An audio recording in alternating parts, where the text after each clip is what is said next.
Hi guys, welcome to the channel. And, Let's be completely honest here, Totally Reliable Delivery Service, the new open sandbox physics-based game by Weir5 Games and tinyBuild, is not a revolutionary game. It doesn't have the best level designs, its missions aren't exactly the most complex, it's certainly a flawed game on many levels. But saying that, I had an absolute blast playing it in multiplayer. oh god, you're making me drift.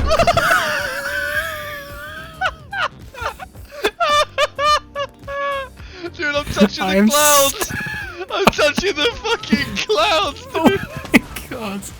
I'm in the water. Totally Reliable Delivery Service is one of the funniest games I have played in a long time, but it's certainly not a brand new experience. I think it's safe to say that this game will be heavily compared to other games like Humans Fall Flat and Amazing Frog, especially when glancing at its art style. It's clear to see where it's got its inspiration from, and someone said to me it's like Humans Fall Flat matched with Crazy Taxi, and that is exactly what this game is. The aim of Totally Reliable Delivery Service is simple. You play as this balloon character who lacks the real ability to walk normally, hold things and just behave in a normal manner. You somehow set up a delivery company and your goal is to get parcels and deliver them from one spot to the next. Think of it as a comical version of Death Stranding. The real goal here is to find the best and easiest way of getting this package, be it a fragile box or an explosive barrel for some reasons, from point A to B in a set time or without breaking it. Depending on what your goal is, you will always be rewarded with either gold, silver or bronze awards. And with these awards, you will go on to unlock customizable vehicles and accessories for your character. Your balloon character can be fully customizable and you can make it as normal, which is pretty debatable, or as ridiculous as you like. Remember, this isn't a serious game, so I wouldn't try and focus too much on making it look as realistic as possible. The real challenge of this game is actually progressing around the world. The physics system is absolutely ridiculous and you will flail around the world not knowing what on earth your body is doing and how your character is failing to do simple tasks like drive a car. It's not in the back! It'll do. Hey, you're right, you can't drive. No, you're right, mate, I got There this. you go. I'll run after You're right, no worries, mate, no worries. Shit. Come on, we got 51% left. Mastering this ridiculous physics is part of the fun though, and this is where most of the fun will come from. Trying to drive an extremely wobbly three-wheeled car carrying your package can end in disaster so many times, but I can guarantee you failing a mission in this game will not irritate you that much. Most of the time if you fail a level it is because you did something stupid like let go of a helicopter and blow yourself up, and doing this will guarantee you a big laugh as you try and figure out what you can possibly do next. There are a wide variety of vehicles to drive within the world, and all of them have different ways of handling. Helicopters, for example, are a nightmare to drive because of how complex the controls are. Here you have to make your character raise their arms out and hold onto the helicopter's joysticks. You then have to use WASD to control the helicopter's propellers and then use your mouse to steer it. Sounds simple, right? Very wrong. I cannot tell you how many times I crashed in this game as I tried so desperately to try and control it. It was an absolute nightmare, but at the same time it was just extremely funny to watch. How the fuck do you drive? How do you drive?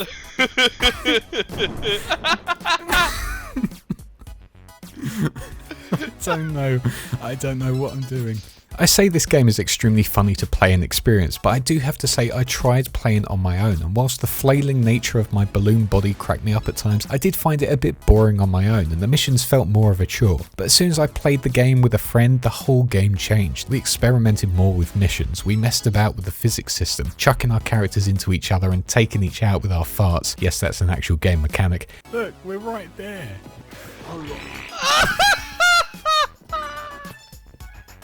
Dude, I'm fucking farting on your face! You smell it! Smell it! And we competed against each other in the Rocket League parody arena. Suddenly the game had so much replayability and it was a real blast with some extremely funny moments. Oh shit, the man!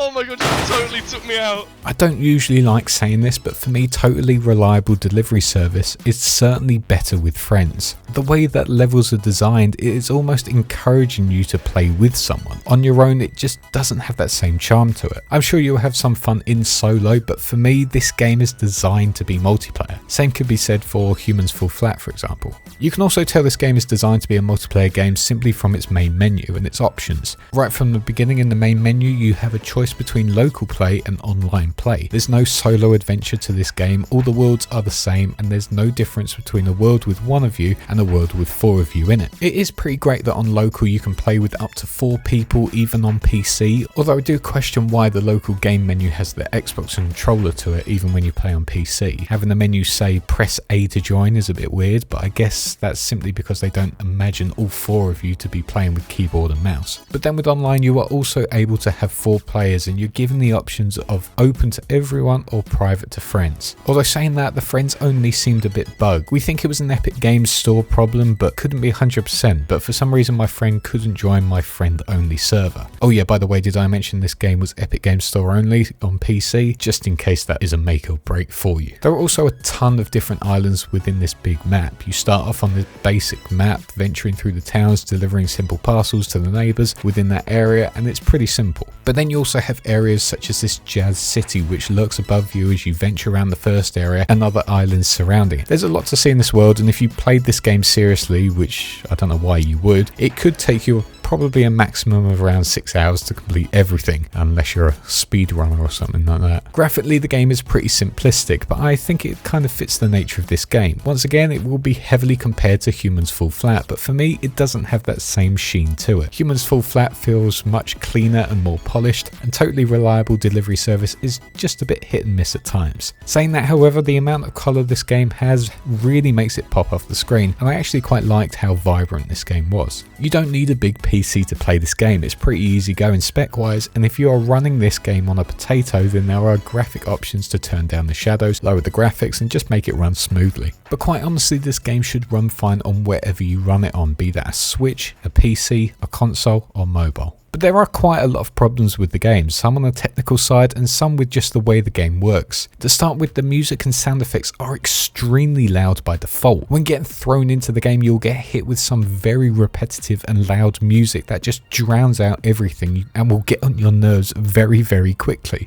I'm gonna fucking turn off the music now because it's just really loud. When driving a car, if you hit into a tree or a building, the collision sound is just so loud it will peak your headphones. There's also this vent which, if you drive over, will make this incredibly loud sound. When we first encountered this, I got to admit we laughed a lot. Oh, you're fucking great! What? I'm gonna pass out. What happened there? I think it was you driving into it with the forklift. You fucking nearly catapulted me. Shit, that just was so loud.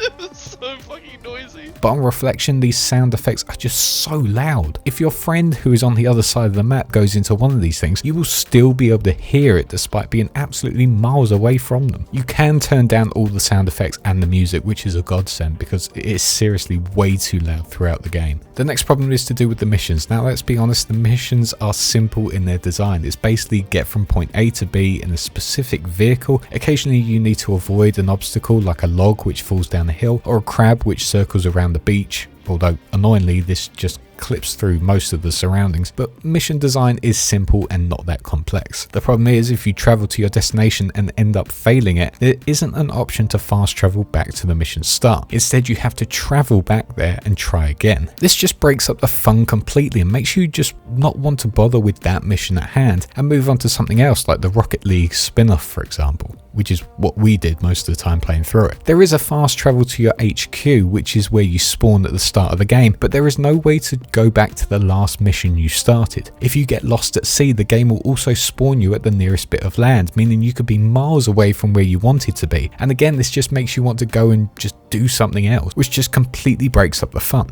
There is a map which you can ping, you can see locations, and you have a system which allows you to track a specific quest. But I feel like to make this better, there needs to be a respawn system that allows you to travel back to the job you started, especially if you just failed it. Your character also feels very, very floaty, and I know this is meant to be a silly physics-based game, but doing simple tasks like just walking is super hard to do at times. Your character just flails about way too much, and it makes it a bit irritating at times to get about. This isn't isn't a major problem because, as I said earlier, the game is meant to be ridiculous, but I feel like this just needs a bit more of a fine tuning to make it feel a bit less floaty than it is. Also, the extra maps and some of the cosmetics are also listed as DLC. The copy we got had access to all of them, but it's hard to tell if these will be additional purchases or if they will come later as you progress through the game. Currently on the Epic Store, on the writing of this review on the 31st of March, there is no sign of any additional accessories to buy alongside the game, but that may be subject to change. But it will be a bit annoying if you have to buy all the DLC, because some of it is really basic stuff like a standard looking hairstyle. Hopefully this game isn't plagued with microtransactions. If it is, it'll lose the player base within days of its release. Then there are the bugs, and there are quite a few of them. In our playthrough we experienced a variety of them. There were moments where our body would stretch and get stuck in the map and started glitching out. My friend experienced duplicated models which would just linger on the map and you could go through them. And then there was this weird moment where the log would appear on our screens at different times, pass through my friend's screen, then seconds later it appeared on mine and collided with our vehicle. It almost felt like there was a really big delay in the server. It was a